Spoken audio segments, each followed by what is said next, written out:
নিরাপত্তা চ্যালেঞ্জ মোকাবেলায় সম্মিলিতভাবে কাজ করে north Atlantic treaty organization NATO জোটভুক্ত সদস্য দেশগুলো।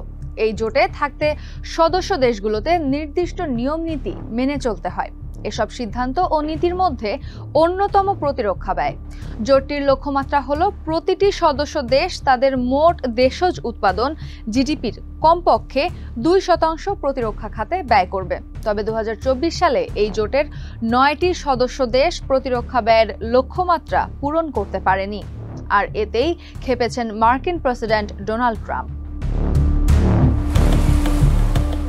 ব্রিটিশ সংবাদ সংস্থা বিবিসির এক প্রতিবেদনে জানানো হয়, ন্যাটোর প্রধানকে কড়া বার্তা পাঠিয়েছেন মার্কিন প্রেসিডেন্ট, যেখানে ডোনাল্ড ট্রাম্প জানান অর্থ প্রদানে পিছিয়ে থাকা কোনো জাতিকে রক্ষা করা হবে না, আক্রমণকারীদের যা খুশি তাই করতে উৎসাহিত করা হবে।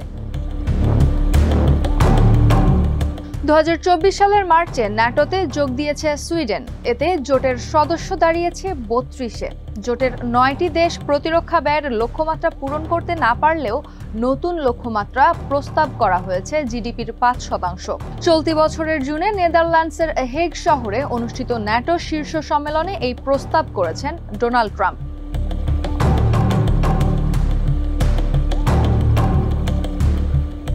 দু 2024 সালে জিডিপির মাত্র 1.2% অর্থ প্রতিরক্ষায় খরচ করেছে স্পেন।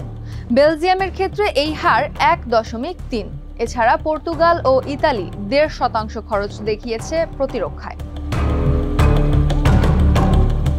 প্রতিরক্ষা ব্যয়ে কম খরচ করায় স্পেনের সমালোচনা করেছেন ট্রাম্প। স্পেনকে কম ব্যয়ের জন্য কুখ্যাত বলে উল্লেখ করেছেন তিনি। তবে স্পেনের প্রধানমন্ত্রী পেদ্রো সানচেজ বলেছেন, 2025 সালের মধ্যে প্রতিরক্ষা ব্যয় 2% ছাড়িয়ে যাবে স্পেন। তবে প্রস্তাবিত প্রতিরক্ষা ব্যয় 5% থেকে অব্যাহতি চায় দেশ।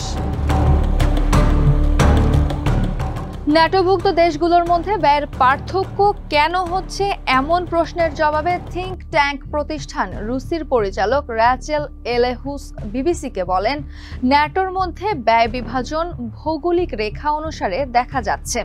জোটের উত্তর ও পূর্ব রাশিয়ার হুমকির কাছাকাছি থাকা মিত্ররা বেশি ব্যয় করছে, আর দক্ষিণের মিত্ররা 2% কম ব্যয় করছে।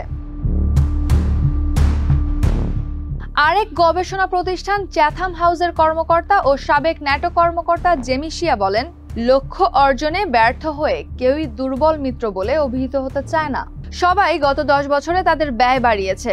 যুক্তরাষ্ট্র ছাড়া ন্যাটো সদস্যদের সামগ্রিক ব্যয় 2014 সালের যেখানে ছিল জিডিপির 1.4%, তা 2024 সালে বেড়ে 2% হয়েছে।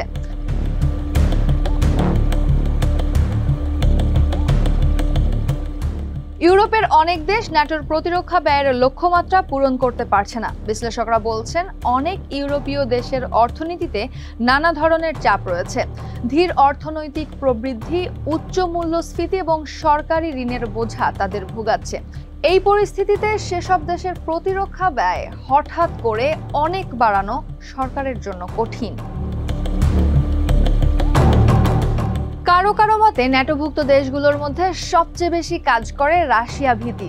বাল্টিক দেশগুলো এবং পোল্যান্ডের মতো দেশগুলো রাশিয়ার সরাসরি হুমকির মুখে থাকায় তারা প্রতিরক্ষা ব্যয় বাড়াতে আগ্রহী। কিন্তু স্পেন বা বেলজিয়ামের মতে পশ্চিম ও দক্ষিণ ইউরোপের দেশগুলোর কাছে এই হুমকি ততটা গুরুতর নয়। তাদের ভৌগোলিক অবস্থান অনেকটাই নিরাপদ, ফলে তারা নিরাপত্তার বিষয়ে ব্যয়ের ক্ষেত্রে অন্যদের তুলনায় আগ্রহী কম স্পেন কিংবা বেলজিয়াম। তারই ছাপ পড়ে প্রতিরক্ষা ব্যয়।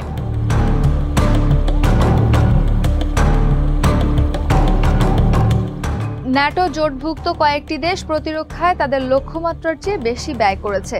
এসব দেশের তালিকায় রয়েছে যুক্তরাষ্ট্র, পোল্যান্ড, এস্তোনিয়া এবং লাটভিয়ার নাম।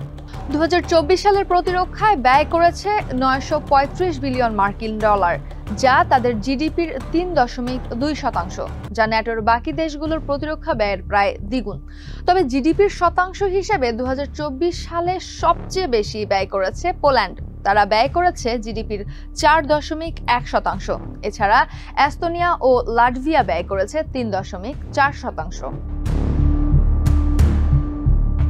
এদিকে ন্যাটো সদস্যদের প্রতিরক্ষা খাতে আরও ব্যয় বাড়ানোর প্রস্তাব দেওয়ায় মার্কিন প্রেসিডেন্টের প্রশংসা করেছেন ন্যাটো মহাসচিব মার্ক রুট। তিনি বলেন, ইউরোপ তাদের বিবেচনা অনুযায়ী বড় অঙ্কের অর্থ ব্যয় করবে। এটি হবে প্রেসিডেন্ট ট্রাম্পের বিজয়।